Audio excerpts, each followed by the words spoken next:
Did you know that you have 15 fees in your electric bill? So here are the 15 charges you can find in most of the electric bill. First, we have the generation charge. So this is the cost of electricity supply generated and sold to the distribution utility from the different power plants owned by some companies, or we call them the independent power producers, or IPP.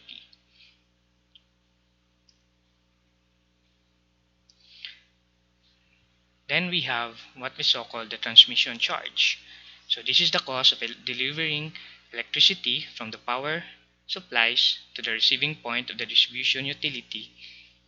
So here, if we have the generation charge here, then after this point, after the substation here, up to the point where we have the distribution utility, so the charge or the cost of delivering power to these lines, okay, is what we call transmission charge.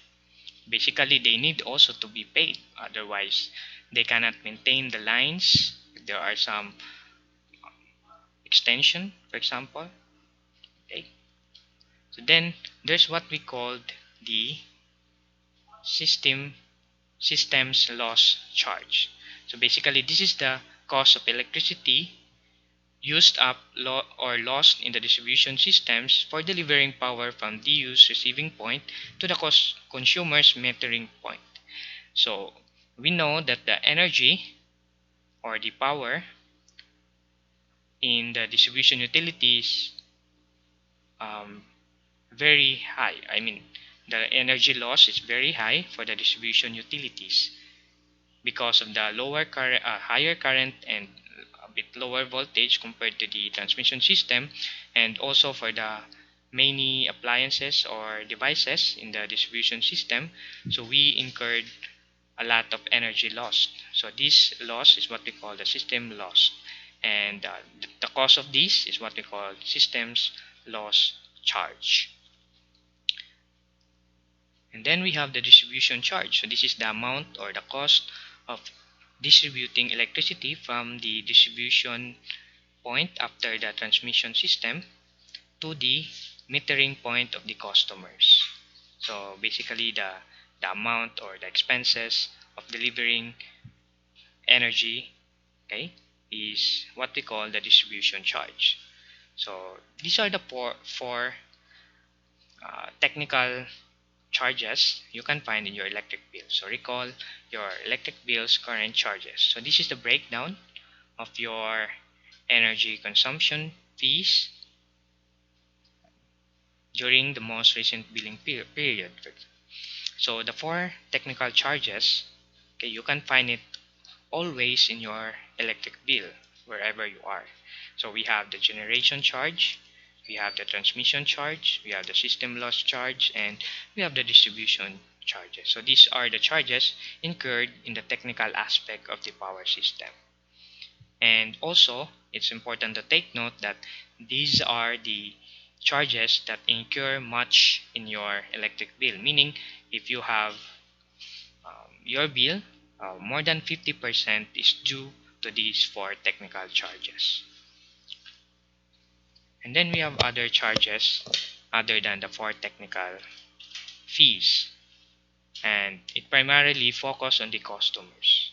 So the first one, the fifth, is what we call supply or customer charge. So it is the cost of billing, collection, and various customer related services.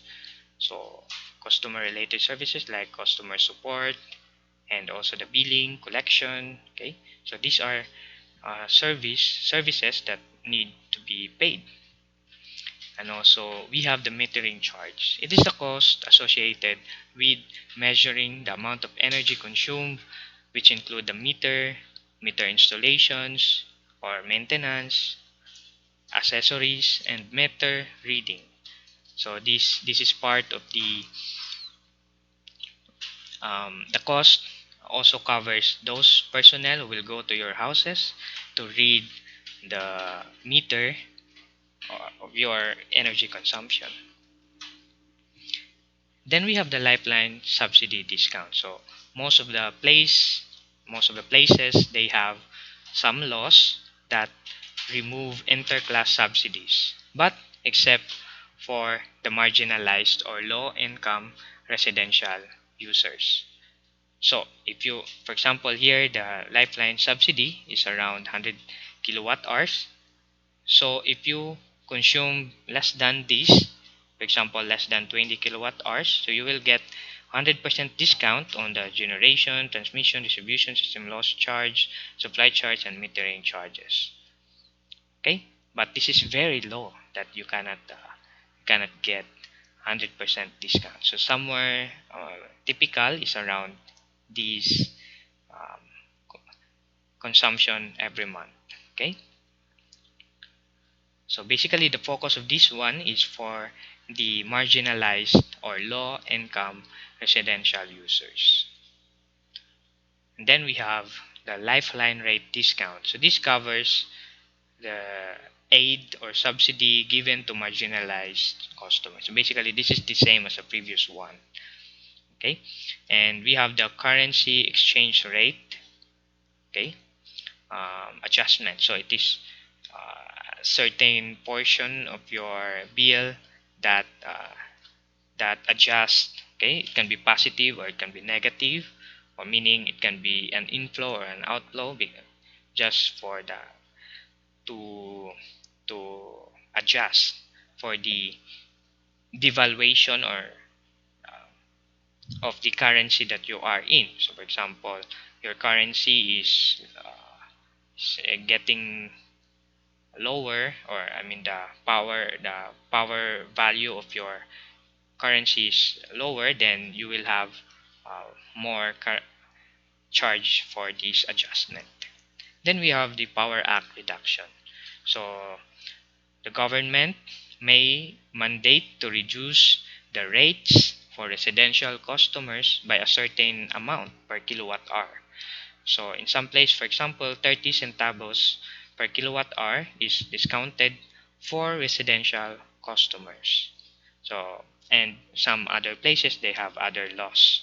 Okay, they might improve or they might increase the discount, depends on the places. And then we have the national franchise tax. So basically a certain percentage of gross revenue remitted to the national government as what we call national franchise tax. So basically around 2% of the gross revenue goes to the national government. Then we also have the local franchise tax. Okay, so not only the national but also the local government. So may mandate the recovery or the amount, computed amount for the uh, tax, no, imposed by the local government. So this range around 0.5 to 0.75, or maybe less than 1% of the gross revenue goes to the local government. Then one important charge also is what we call the universal charge. Okay, this is a non-bypassable charge determined, fixed, and approved by the authorized agency of the government. For example, the Energy Regulatory Commission. Okay, and this covers a lot of costs. For example, the stranded cost or contracts and missionary electrification. For example, the government want to electrify those far-flung or remote areas in the countryside. So the cost will be distributed to all the customers. Then we also have the environmental charge under the universal charge. Environmental charge is the amount that will be given to the for the environment. So this may be a certain value per kilowatt hour to be collected to all end users. And then we have the tax equalization. So it is the equalization of the taxes and royalties applies to indigenous and renewable sources. And lastly, we have stranded costs or contracts of utilities. So these are some of the universal charges under universal charge. And then we have the local franchise tax recovery. So this is basically the same with the local franchise tax, but this one is recovery, meaning there might be some changes from the previous electric bill, and this will be covered for the next bill. And lastly, we have what we so called surcharge. So this is the amount represents to a certain percentage of your previous unpaid bills. So that's why it's very important to pay your electric bill on time.